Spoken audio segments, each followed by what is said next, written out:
Hello दोस्तों, स्वागत करते हैं आप लोगों का अपने एनकेएम पाठशाला में। आज मैं आप लोगों को क्लास 12 जो पार्ट 1 हमने इलेक्ट्रोस्टैटिक स्थिर वैद्युतिकी का डाला है दोस्तों। कूलॉम नियम तक हमने पिछला बार सॉल्यूशन को करवा चुके हैं दोस्तों, पूरा कॉन्सेप्ट के साथ आपको याद करवा चुके हैं। ठीक है दोस्तों,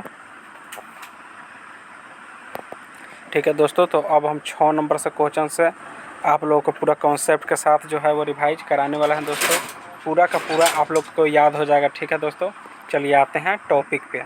देखिए 6 नंबर में है विद्युतशीलता दोस्तों। विद्युतशीलता जो है वो क्या होता है, पूरा कॉन्सेप्ट के साथ दोस्तों हम लोग इसको समझते हैं। ठीक है, और आप लोग अगर पार्ट 1 इसका नहीं देखे हैं तो प्लेलिस्ट में फिजिक्स का जो प्लेलिस्ट होगा उसमें जाके आप लोग देख सकते हैं। ठीक है दोस्तों, पार्ट 1 इसका देख लीजिएगा तब आपको थोड़ा अच्छे से समझ में आएगा। ठीक है दोस्तों, चलिए आते हैं विद्युतशीलता पे। इंग्लिश में इसको कहते हैं परमिटिविटी। ठीक है दोस्तों, चलिए इसका परिभाषा क्या है सो समझते हैं। किसी पदार्थ की वह विशेषता, मतलब ये विशेषता है। विद्युतशीलता एक प्रकार का क्या है, विशेषता है। तो किसी पदार्थ की वह विशेषता जो उससे होकर विद्युत रेखाओं के आसानी से गमन करने के गुण को प्रदर्शित करता है, उसे विद्युतशीलता कहते हैं। कहने का मतलब क्या है दोस्तों, इसे समझिए। किसी पदार्थ की वह विशेषता है विद्युतशीलता जो उसमें जो मतलब विद्युतशीलता वह पदार्थ का गुण है जो उससे होकर विद्युत रेखाओं के गुजरने का मतलब आसानी से गमन करने के गुण को प्रदर्शित करता है, उसे क्या कहते हैं, विद्युतशीलता कहते हैं।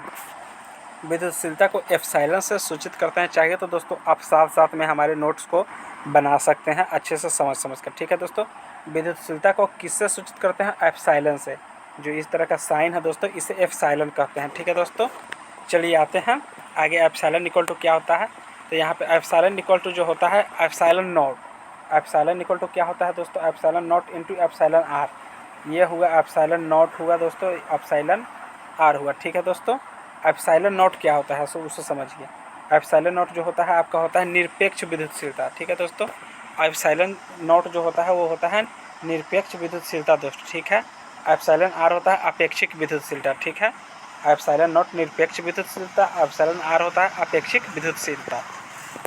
चलिए आते समझते हैं ऑब्जेक्टिव स्टार पॉइंट का मतलब हमने पिछले वीडियो में बताया था आपको कि ऑब्जेक्टिव टाइप क्वेश्चन होगा। ठीक है दोस्तों, तो हवा तथा निर्वात में अपेक्षिक विद्युतशीलता कितना होता है, मतलब अपेक्षिक विद्युतशीलता जो है एप्सिलॉन आर कितना होता है हवा या निर्वात में, तो एप्सिलॉन आर इक्वल टू होता है 1। ठीक है दोस्तों, इसको याद कर लीजिएगा आप लोग, याद भी हो गया होगा। ठीक है दोस्तों, एप्सिलॉन नॉट आर का जो मान होता है हवा या निर्वात में 1 होता है। ठीक है दोस्तों, चलिए याद हो गया होगा। मुक्त आकाश में विद्युतशीलता या निरपेक्ष विद्युतशीलता यानी एप्सिलॉन नॉट क्या होता है उसे समझते हैं। एप्सिलॉन नॉट का मान होता है दोस्तों, पिछले वीडियो में हमने बताया था के का मान और एप्सिलॉन नॉट का मान, तो सेम वही मान होगा दोस्तों यहाँ पर भी। 8.854 गुने 10⁻⁻12 coulomb square newton inverse metre inverse 2 होता है। ठीक है दोस्तों, चलिए आते हैं नेक्स्ट टॉपिक, कूलॉम नियम की सीमाएं। दोस्तों 2 मार्क्स को लेकर आपको बहुत ही इंपॉर्टेंट क्वेश्चन है ये, 2 मार्क्स के लिए। कूलॉम नियम की सीमाएं लिखें, limitation of Coulomb's law. English medium वाले भी चाहें तो यहाँ से समझ सकते हैं। ठीक है दोस्तों, ये खास करके हिंदी मीडियम वालों के लिए है, लेकिन अगर इंग्लिश मीडियम वाला भी चाहे तो इसे पूरा कॉन्सेप्ट ही मेन चीज़ होता है दोस्तों। अगर कॉन्सेप्ट को समझ जाते हैं तो आप पूरे का पूरा जो है ये इसका आंसर को भी समझ जाएगा। ठीक है दोस्तों, चलिए कूलॉम नियम की सीमाएं निम्नलिखित है। कूलॉम नियम की सीमाएं क्या है, निम्नलिखित है। कूलॉम नियम की सीमाएं के बारे में हम लोग चर्चा करते हैं। यह केवल स्थिर आवेश के लिए मान्य होता है। ठीक है दोस्तों, यह क्या होता है, केवल और केवल स्थिर आवेशों के लिए ही मान्य होता है। चल्यमान आवेश के लिए कूलॉम बल कार्यरत नहीं होता है। हमने आपको बताया था कूलॉम नियम जो पढ़ाए थे दोस्तों पिछले वीडियो में, तो हमने बताया था आपको कि कूलॉम का जो नियम होता है केवल और केवल स्थिर आवेश के लिए ही मान्य होता है। चल्यमान यानी गतिमान आवेश के लिए कूलॉम बल कार्य नहीं करता है। ठीक है दोस्तों, सेम तो वो क्या था, एक प्रकार का गुण ही था। तो यहाँ पे कूलॉम नियम की जो सीमाएं है एक गुण था और वो एक सीमा है दोस्तों। सीमा क्या है, सीमा का मतलब होता है कि कहाँ तक वो मतलब मान्य है और कहाँ तक अमान्य है, इसके बारे में सीमा का मतलब होता है। तो स्थिर आवेशों के लिए मान्य है और गतिमान आवेशों के लिए मान्य नहीं है कूलॉम बल। ठीक है, चलिए आते हैं 2 नंबर गुण पे कि 2 नंबर गुण इसका कहता क्या है सो। यह एक निश्चित दूरी तक मान्य होता है। यह एक निश्चित दूरी तक ही मान्य होता है दोस्तों। निश्चित दूरी, अगर ज़्यादा दूरी तक जाइएगा तो कूलॉम बल कार्य नहीं करेगा। ठीक है दोस्तों, चलिए आते हैं 3 नंबर गुण पे कि 3 नंबर गुण क्या कहता है। 3 नंबर गुण में यह सार्वत्रिक नियम है, सार्वत्रिक नियम नहीं है। कूलॉम का नियम जो है वो सार्वत्रिक नियम नहीं है। सार्वत्रिक का सेंस क्या होता है, मतलब सभी जगह। सार्वत्रिक मतलब सभी जगह। तो कूलॉम का जो बल है दोस्तों, क्या सभी जगह है? 1 नंबर गुण में ही बताया है कि यह गतिमान आवेश के लिए मान्य नहीं है। तो ऐसे भी हो गया कि सार्वत्रिक नियम यह नहीं है दोस्तों, सभी जगह ये अलाउ नहीं होता है कूलॉम बल, मतलब कहीं कहीं मान्य है, इसका एक सीमा है। ठीक है दोस्तों, ये सभी जगह मान्य नहीं है। तो क्योंकि यहाँ पे सार्वत्रिक नियम नहीं है, क्योंकि यह केवल स्थिर अवस्था के लिए ही मान्य होता है, चलमान अवस्था के लिए लागू नहीं होता है, आपको हम बताएं भी है। चलिए आते हैं स्टार पॉइंट क्या है। 1 मार्क्स का क्वेश्चन डबल स्टार है। गुरुत्वाकर्षण का नियम एक सार्वत्रिक नियम है क्योंकि यह सभी स्थिति में मान्य होता है। देखिए दोस्तों, अगर आपसे पूछ दिया जाए कि कूलॉम का नियम सार्वत्रिक नियम है तो नहीं। ठीक है दोस्तों, कूलॉम का नियम सार्वत्रिक नियम नहीं है, जबकि गुरुत्वाकर्षण का नियम सार्वत्रिक नियम है क्योंकि गुरुत्वाकर्षण का जो नियम है दोस्तों सभी जगह मान्य होता है। ठीक है, चलिए आते हैं नेक्स्ट टॉपिक पे। यहाँ पे कुछ मान है दोस्तों, इसको क्या करना है, आप लोगों को याद कर लेना है बढ़िया से। ठीक है, इसको क्या करना है, आप लोग याद कर लीजिए।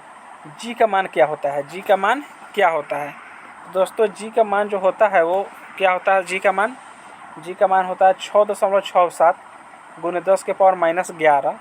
6.67 गुने 10 के power -11 newton metre square kg inverse 2 होता है। के का मान हमने बताया है 9 गुने 10 के power 9 newton metre square coulomb inverse 2। M mass of electron 9.1 गुने 10 के पावर -31 केजी होता है। मास ऑफ प्रोटॉन का जो वजन होता है दोस्तों कितना होता है? 1.6724 गुने 10 के पावर -27 केजी होता है। मास ऑफ न्यूट्रॉन कितना होता है? तो 1.6748 गुने 10 के पावर -27 केजी होता है दोस्तों। इलेक्ट्रॉन या प्रोटॉन, इसका वैल्यू कितना होता है? इसका वैल्यू होता है 1.6 गुने 10 के पावर -19 कूलॉम। ठीक है दोस्तों, चलिए आते हैं नेक्स्ट टॉपिक के कि नेक्स्ट टॉपिक क्या कहता है। अब आता है कूलॉम नियम का दोस्तों सदिश निरूपण या परिणाम है। ठीक है दोस्तों, कूलॉम नियम का सदिश निरूपण या परिणाम, तो इसको अच्छे से पूरा कॉन्सेप्ट के साथ हम लोग समझते हैं। आप लोग क्या कीजिएगा कि एक कॉपी ले लीजिएगा दोस्तों और आप भी अपने हाथों से नोट्स बनाइएगा। ठीक है दोस्तों, ऐसे इसका पीडीएफ जो है इसके डिस्क्रिप्शन में हम दे देंगे, लेकिन आपको करना है क्या कि कॉपी में लिखिए, ज़्यादा बेहतर होगा, ज़्यादा समझ में आएगा। ठीक है दोस्तों, वीडियो को पॉज कर को देख करके आप लोग लिख लीजिएगा। ठीक है दोस्तों, चलिए आते हैं कूलॉम नियम का सदिश निरूपण या परिणाम पे।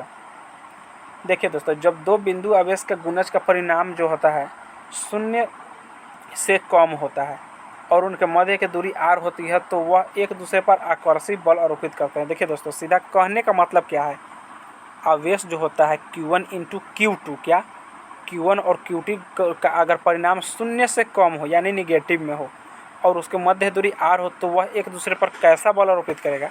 तो आकर्षण बल जो है वो आरोपित करेगा दोस्तों। और ये रहा शर्त आपका 0 से कम वाला। ठीक है दोस्तों, आकर्षण बल, अगर ऐसा शर्त है तो आकर्षण बल आरोपित करेगा। 1 नंबर के लिए बेहद इंपॉर्टेंट क्वेश्चन है। ठीक है दोस्तों, ये 1 नंबर में पूछा जा सकता है, ऑब्जेक्टिव में आपको पूछा जा सकता है। 2 नंबर शर्त में क्या है? तो 2 नंबर में शर्त होगा कि जब 2 बिंदु आवेश के गुणज का परिणाम 0 से अधिक हो, उसमें कम था तो इसमें लाजमी सी बात है अधिक का ही शर्त होगा, तो एक दूसरे पर प्रतिकर्षण बल आरोपित करेंगे। अगर उसमें आकर्षण बल आरोपित करते थे, इसमें प्रतिकर्षण बल आरोपित करेंगे। ठीक है दोस्तों, Q1 × Q2 अगर 0 से ज़्यादा हो तो कैसा बल? प्रतिकर्षण बल, और कम हो तो आकर्षण बल। ठीक है दोस्तों, चलिए देखिए, और एक और आ गया इम्पोर्टेंट क्वेश्चन है दोस्तों आपके वो ऑब्जेक्टिव के व्यू से। यहाँ पे कूलॉम का जो नियम है न्यूटन के तृतीय गति नियम का पालन करता है। ऑब्जेक्टिव में पूछा जा सकता है कि कूलॉम का नियम न्यूटन के किस गति नियम पर आधारित है? तो तृतीय गति नियम। ठीक है दोस्तों, चलिए आवेश का CGS मात्रा बहुत बार क्वेश्चन पूछा जाता है दोस्तों, बहुत बार, और इस बार आपके कंपार्टमेंटल के एग्ज़ाम में ये क्वेश्चन जरूर आएंगे। ठीक है दोस्तों, लिख कर ले लीजिए आप, इस बार आपके कंपार्टमेंटल के एग्ज़ाम में यहाँ से क्वेश्चन उठेगा, ये हिस्से में सवाल आएगा दोस्तों। ठीक है, कैसे एग्ज़ाम में आता है वो हम आपको बताएंगे।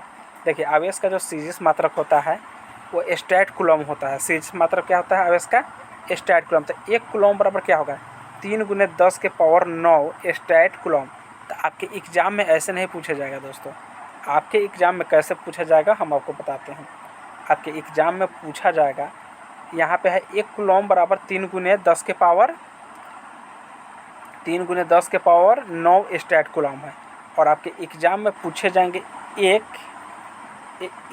स्टैट कूलम दोस्तों, क्या एक स्टैट कूलम। तो एक स्टैट कूलम इक्वल टू क्या होता है दोस्तों, तो 1/3। देखिए दोस्तों, आपको बताएं कि इधर अगर इंटू में है तो इधर आएगा तो भागा में हो जाएगा, तो इधर हम भाग में देती है। इस पर दोस्तों ये 10 ये नीचे आएगा, ये 1/3 इंटू 10⁻9, और 9 क्या होगा ऊपर जाएगा दोस्तों, तो हो जाएगा।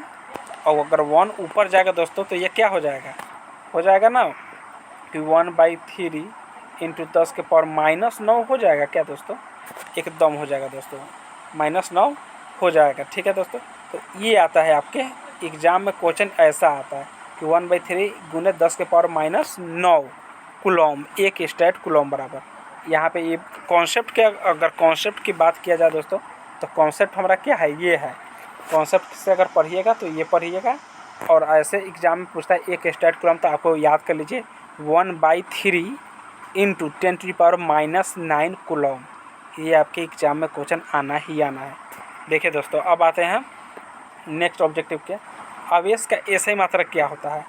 आवेश का जो एसआई आवेश का नैनो कूलम इकाई, आवेश का नैनो कूलम इकाई 10⁻9 कूलम होता है। चलिए दोस्तों, ये है न्यूमेरिकल आपका।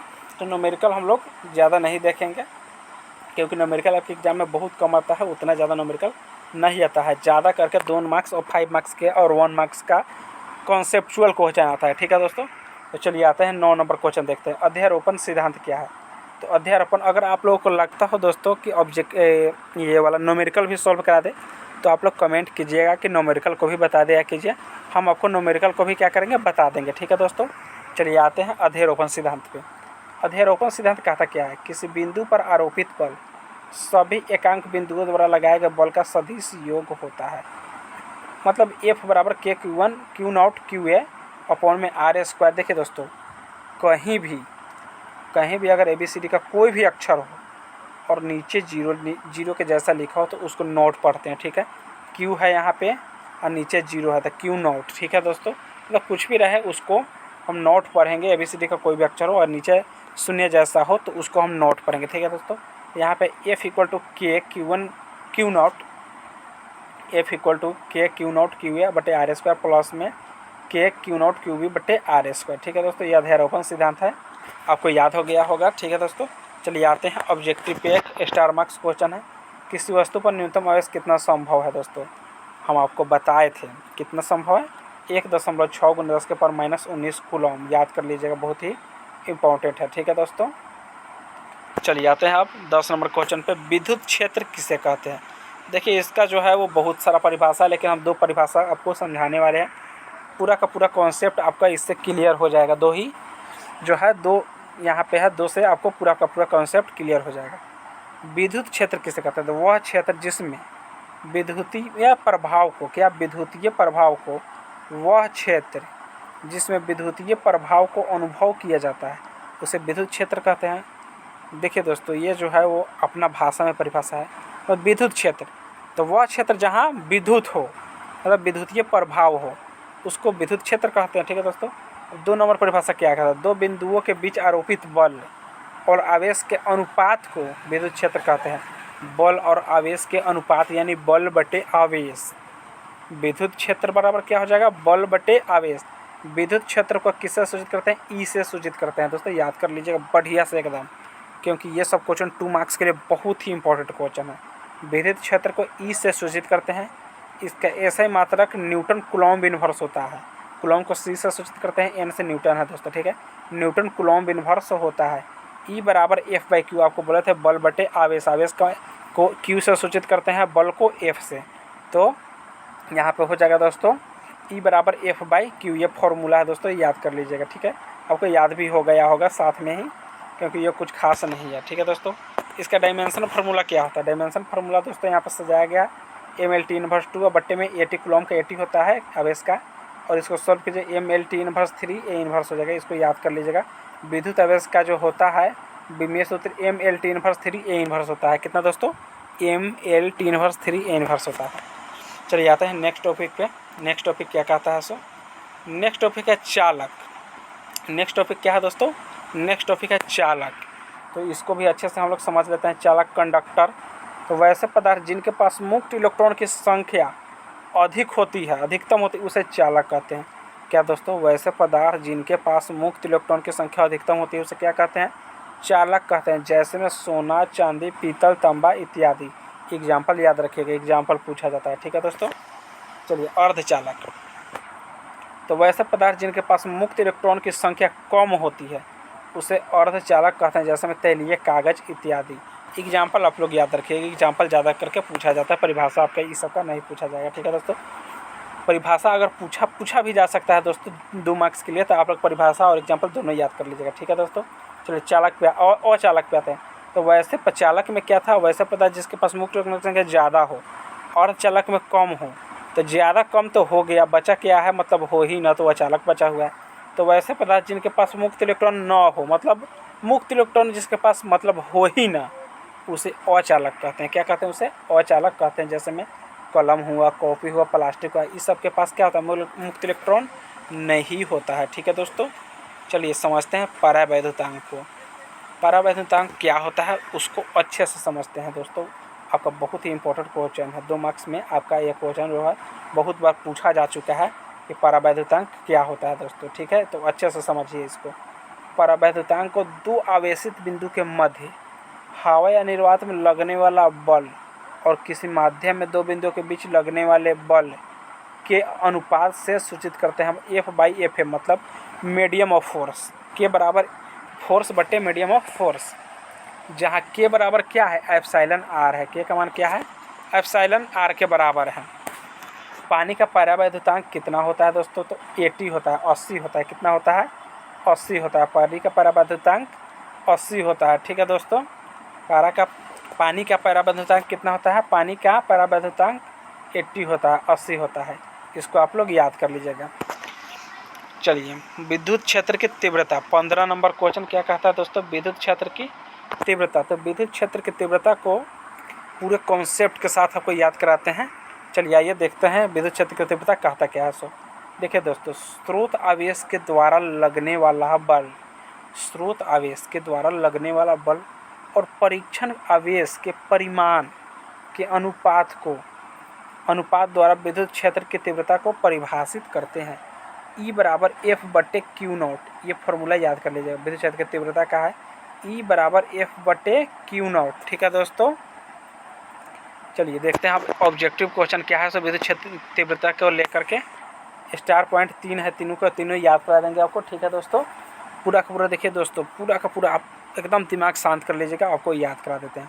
विद्युत क्षेत्र की तीव्रता एक सदिश राशि है। कौन सी राशि है विद्युत क्षेत्र की तीव्रता? एक सदिश राशि है। विद्युत क्षेत्र की तीव्रता का SI मात्रक क्या होता है? तो न्यूटन कूलम्ब इनवर्स होता है। क्या होता है? NC इनवर्स होता है। डायमेंशनल फार्मूला क्या हो जाएगा? तो ML/T इनवर्स 3A इनवर्स होता है। क्या होता है? ML/T इनवर्स 3A इनवर्स होता है। आपको याद हो गया है दोस्तों, याद हो गया होगा आपको पूरा का पूरा। ठीक है, चलिए देखते हैं 16 नंबर क्वेश्चन। देखिए दोस्तों, 16 नंबर क्वेश्चन जो है उसको हम लोग पार्ट 3 में सोल्व कराएंगे। पार्ट 3 देखिए दोस्तों, हम आपको बता देते हैं कौन कौन से। विद्युत क्षेत्र तीव्रता, विद्युत क्षेत्र रेखाओं के गुण को लिखना है, गुण को मतलब समझना है। और क्या है दोस्तों, और बहुत सारा क्वेश्चन है इसमें अभी, मतलब पार्ट 5 तक पूरा का पूरा आपका 5 पार्ट में इसको पूरा का पूरा ख़त्म कर दिया जाएगा। तो पार्ट 2 है ये। पार्ट 1 अगर आप लोग नहीं देखे होंगे तो जाकर दोस्तों इसका जो है पार्ट 1 वो आप लोग ज़रूर से ज़रूर देखिएगा दोस्तों, तब जाकर आपको बहुत ज़्यादा जाके समझ में आएगा, पूरा का पूरा क्लियर हो जाएगा कॉन्सेप्ट आपका। और पार्ट 2 है ये, पार्ट 3 भी इसका तुरंत से तुरंत आने वाला है। तो आप लोगों को अगर ये वीडियो अच्छा लगा हो तो चैनल को दोस्तों आप लोग सब्सक्राइब ज़रूर से ज़रूर कर लीजिएगा। आपका जो वीडियो चल रहा है दोस्तों उसके नीचे लाल बटन का एक सब्सक्राइब लिखा होगा, उस पर आप लोग दबा दीजिएगा। ठीक है दोस्तों, वो ब्लैक हो जाएगा, मतलब चैनल सब्सक्राइब हो जाएगा। जैसे ही पार्ट 3 इसका अपलोड होगा आपके पास नोटिफिकेशन जाएगा दोस्तों। ठीक है, और आपका पूरा का पूरा एग्ज़ाम का आपके 70 में 70 नंबर लाने का दोस्तों आपको गारंटी हो जाएगा दोस्तों। अगर जो वीडियो इस पर अपलोड हो रहा है दोस्तों, वो वीडियो को आप देखते हैं दोस्तों, और वो पूरा का पूरा यहीं से क्वेश्चन आएगा दोस्तों। जो हम पढ़ा रहे हैं इसमें क्वेश्चन यहीं से आएगा, दूसरा कहीं से क्वेश्चन नहीं आने वाला है। तो आप लोगों का 70 में 70 मार्क्स तैयारी करने का सुनहरा मौका है दोस्तों। तो आप लोग इस वीडियो को ज़्यादा से ज़्यादा देखिए और ज़्यादा से ज़्यादा शेयर कीजिए, कमेंट कीजिए कि और कौन सा सब्जेक्ट का मैं वीडियो बना दूं, ताकि आप लोगों को सुविधा हो सके। ठीक है दोस्तों, आप लोग इस चैनल को सब्सक्राइब कर लीजिएगा। ठीक है दोस्तों, चलिए मिलते हैं नेक्स्ट वीडियो में, तब तक के लिए बाय एंड थैंक यू।